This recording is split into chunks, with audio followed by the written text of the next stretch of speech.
Hello students, welcome to my channel Anuradha maths Gurukul. आज मैं आप लोगों के साथ एक्सरसाइज 4.4 का क्वेश्चन नंबर 5 करूंगी। तो देखते हैं कि क्वेश्चन नंबर 5 में क्या करना है। Is it possible to design a rectangular park of perimeter 80 metre and area 400 metre square? If so find its length and width. बोल रहा है कि एक रेक्टेंगुलर पार्क है जिसका पेरीमीटर आपको 80 मीटर दिया हुआ है और एरिया 400 मीटर स्क्वायर। तो बोल रहे हैं क्या इस तरह का रेक्टेंगुलर पार्क पॉसिबल है डिज़ाइन करना, और अगर पॉसिबल है देन उसका लेंथ और विड्थ बताइए। तो यहाँ पे सिंपली हमको करना क्या है कि हम एज्यूम कर लेंगे कि let the length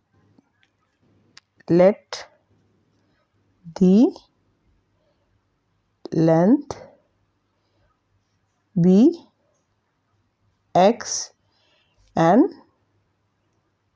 width y। ठीक है, सबसे पहले हमने मान लिया कि इसका जो रेक्टेंगुलर पार्क है इसका लेंथ x है और विड्थ y है। अब पहला चीज़ जो है x और y के बीच में रिलेशनशिप इस्टेब्लिश करेगा। पेरीमीटर 80 मीटर है, क्या दिया हुआ है, गिवन है कि perimeter is equal to 80 metre. अब एक रेक्टेंगुलर पार्क है, उसका लेंथ x है, विड्थ y है, तो उसका पेरीमीटर हम क्या बोलेंगे, 2 इंटू एक्स प्लस वाई, और ये किसके बराबर है, 80 के बराबर है। यानी कि x plus y is equal to क्या हो जाएगा, 80, और 2 जो है ये राइट हैंड साइड में डिवीज़न में चला जाएगा तो कैंसिल होके 40 हो जाएगा।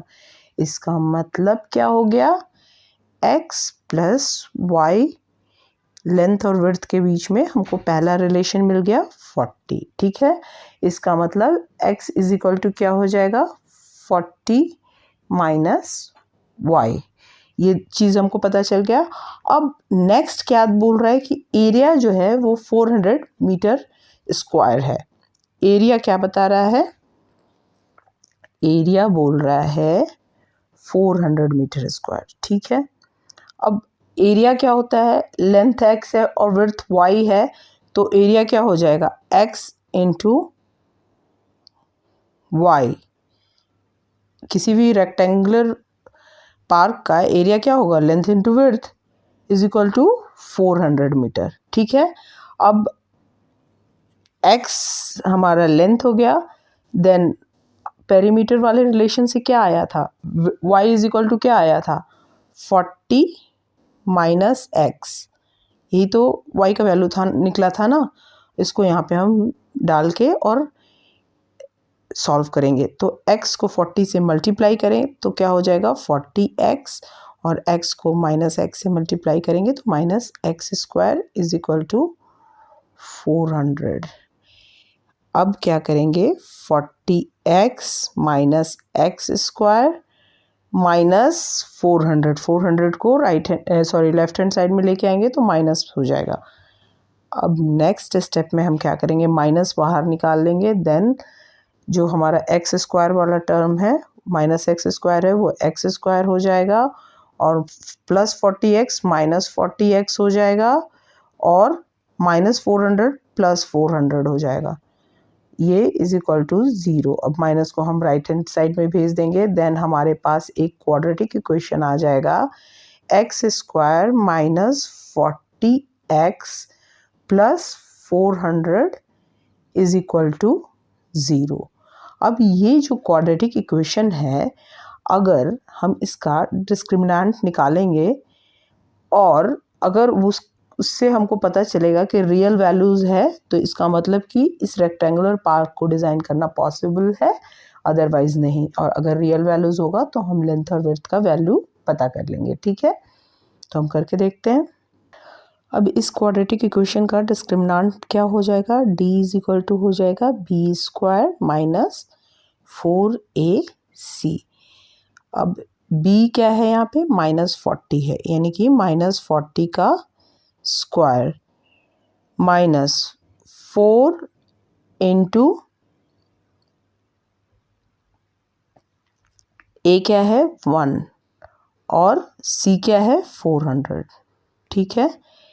यानी कि ये क्या हो जाएगा 1600, 40 माइनस 40 का स्क्वायर क्या हो जाएगा 1600 हो जाएगा, और 4 इंटू 1 4 हो गया, और 4 इंटू 400 ये भी 1600 हो गया। तो फाइनली डी का वैल्यू 0 हो जाएगा। तो डी का वैल्यू 0 हो जाता है, इसका मतलब होता है कि quadratic equation has real and equal roots, real and equal roots। तो यहाँ पे d का वैल्यू तो 0 आ गया, डिस्क्रिमिनेंट 0 आ गया, इसका मतलब ये क्वाड्रेटिक इक्वेशन का रियल रूट्स होगा और इक्वल रूट्स होगा। तो इसका मतलब ये हो गया कि yes it is possible to design this rectangular park. It is possible to design the rectangular park, ठीक है। अब डिज़ाइन करना पॉसिबल है। अब नेक्स्ट स्टेप क्या हमको करना पड़ेगा, उसका लेंथ और विड्थ निकालना पड़ेगा। इसका मतलब कि x का वैल्यू निकाल लेंगे।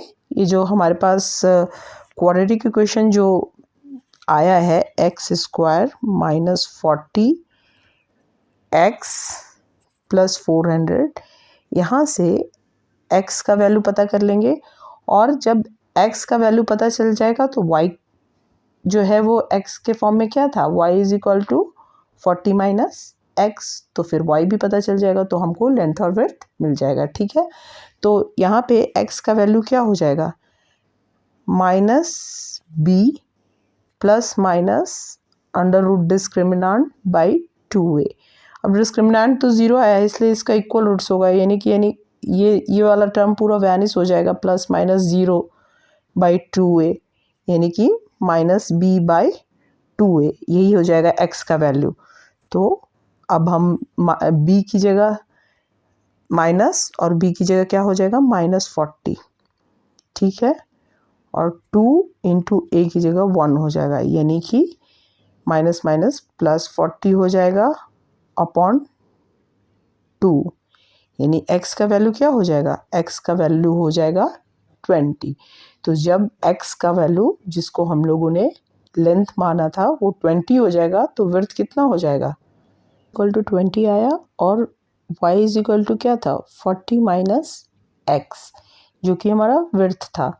तो यानी कि 40 माइनस 20, तो वो 20 हो गया, तो वो भी क्या हो जाएगा 20 ही हो जाएगा, यानी कि x is equal to 20 metre, ये हमारा लेंथ हो गया, और विड्थ जो था जो कि y था वो भी आ गया 20 मीटर। तो हम यहाँ पे देख रहे हैं कि जो लेंथ और विड्थ है दोनों इक्वल हो गया। तो ये किस केस में होता है, जबकि ये रेक्टेंगल ना कि होके स्क्वायर हो, तो ही लेंथ और विड्थ दोनों ही 20 हो जाएगा। तो इसका मतलब कि पार्क बनाना पॉसिबल है, लेकिन वो रेक्टेंगुलर पार्क नहीं, एक स्क्वायर पार्क होगा। तो स्क्वायर भी एक फॉर्म ऑफ रेक्टेंगल है जिसका लेंथ और विड्थ दोनों सेम होता है, ठीक है। लगा तो प्लीज लाइक करें, शेयर करें और सब्सक्राइब करें।